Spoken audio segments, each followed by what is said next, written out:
I thought we ran into a really, really good team that played really, really well. They were very well prepared. I know everybody will want to talk about their offense, but I think their defense got us taking some shots that were tough, they were physical with us, and when we didn't respond offensively, I think it affected us defensively early. We got it back together, and then I thought we battled from there, but I just thought Utah was unbelievable today. They've got so many weapons. They can make you wrong for the slightest mistake, but I won't let it dampen the season that these two kids had and our whole team had. We just got outplayed today, and that sometimes happens when you're in the 7-10 game. So credit to Utah. I think that they had a phenomenal season and a phenomenal game today.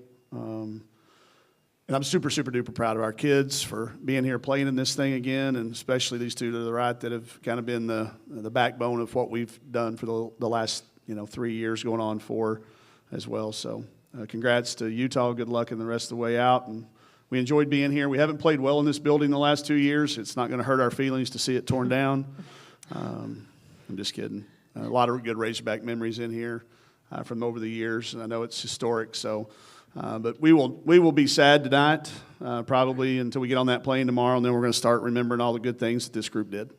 What do you feel like? You said they kind of knocked you off kilter early. I mean, was there anything specific that they were able to do? Yeah, I think they were really physical on our drives to the basket. We weren't able to get to 2 feet and take shots that we've normally have. I thought they had a great defensive game plan. Their length bothered us. Those 5'11" guards, it adds up. Reese did a good job as well protecting the basket, and we're a little sensitive to how our offense gets going, and if it doesn't get off to a good start, sometimes it ends up 10 or 12-0 because we don't guard as well. So we're just their physicality, and like Mac and Amber both said, they're the two out there feeling it. That has a compounding effect on you, and you start to stress yourself a little bit, and then you don't make open ones. Because the first couple are tough, then when you do get an open one, you're not near as comfortable. So, like I said, I know everybody's going to talk about their offense, but I thought their defensive game plan was good. I thought their defensive intensity was really good. And that, to me, was what set the tone. If they had not guarded us, that game could have been a lot closer to start, and then the rest of the way throughout as well. I was also going to ask about Jersey. What's her status? Just got pulled at halftime, just out of what's the word we've been using? An abundance of caution. If you were in there, you heard the thud.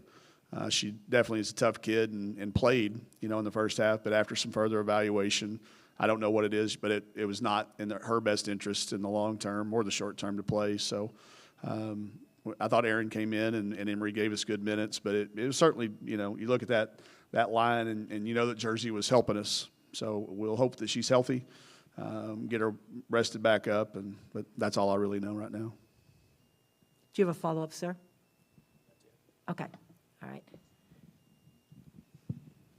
How crucial were the rebounding battle? I mean, that's where it seemed like they made a lot of money on the defensive rebounds, nearly 40 of them. Did you feel like that was a big difference of the game, or was it more the three-point shooting? I think it was just everything. I mean, the three-point shooting's glaring because it's 15 for 31, and it's 1, 2, 3, 4, 5, 6 different kids. That to me, that's glaring.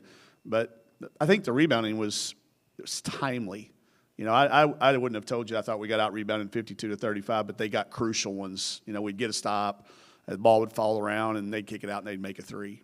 I think we got it to 8 or 10 maybe that one time, back-to-back threes. So, rebounding added up, but I just think it was a total effort of theirs on both sides of the ball. There's not one thing that you're going to look down and say we turned them over 19 times, but we only turned that into 12 points. So that was a lot of dead ball stuff. So I think it was a lot of things. Three-point shooting, though, was very, very impressive. I've been on the other side of that a few times, and I know what it can feel like over there. But that's what they are. I mean, that's why they are in this tournament. That's why they are seated where they're seated. That's why they went to the Pac-12 finals.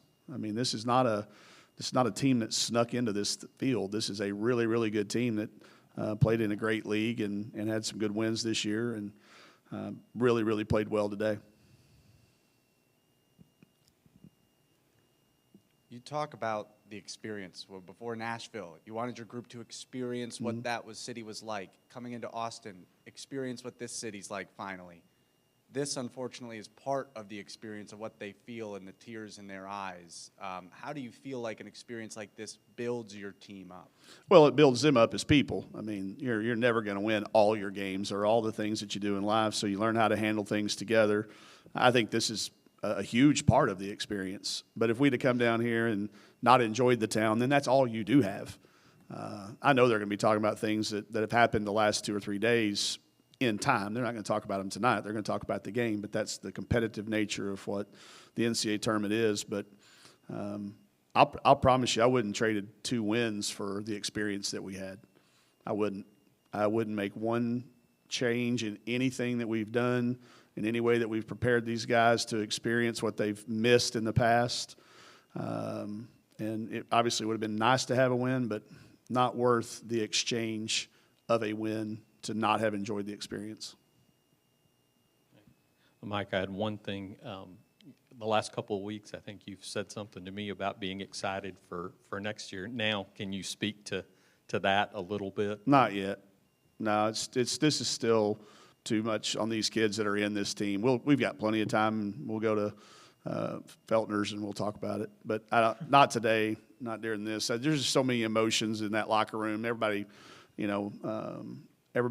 I told them to all deal with it however they deal with it. I'm not going to tell you how to feel. Feel the way you feel. We all feel probably a little differently in different manners, but that's what makes a team sport a team sport. So I am excited about it. I will turn the page very, very quickly. But that's for us to do. I want them to absorb it and learn from it, grow from it. But I won't talk to them. We won't do anything. We go on spring break next week, so we'll let them enjoy spring break. We have any further questions for Coach Neighbors? Yes, we do. Jim Fortuno from the Associated Press.